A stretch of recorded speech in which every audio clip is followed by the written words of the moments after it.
Introduktionsvideo til Digo. Ja,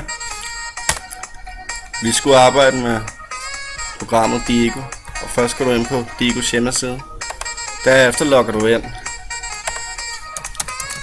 Jeg har valgt et navn, som er nemt at huske. Og en kode er også nem at huske.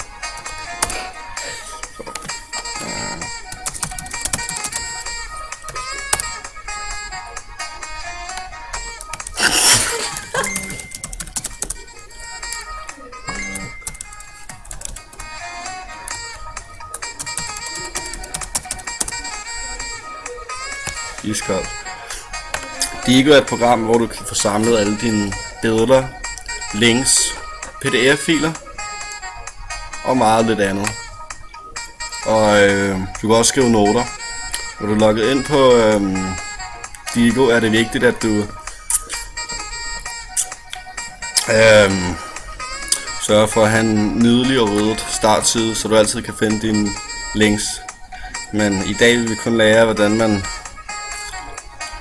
indsætter billeder i Digo. Du skal sørge for, at den står på mit bibliotek. Og når du så gør det, så trykker du på knappen, der hedder Add. Og så kan du så vælge Bookmark, som er link, PDF, som er PDF-filer, billeder og noter. I dag vælger vi billeder.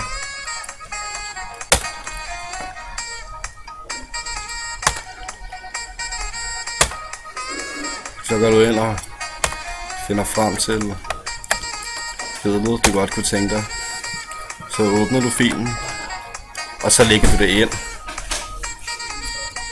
Her kan du for eksempel skrive tags, så det er nemt for andre at finde disse billeder. For eksempel kage. Og så uploader du.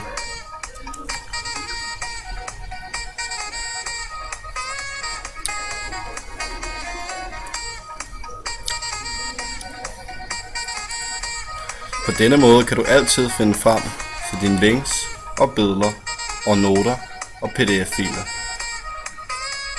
Nu vil vi forsøge os med en note, inden vi siger farvel. Så kan du skrive en overskrift, som for eksempel husk mælk. Så nedenunder kan du så skrive, hvad det er, du skal huske. Og det er mælk. Gå så længere ned, du add a note. Udmærket. Tak for denne gang. Det var introduktionsvideoen til Digo. Enjoy.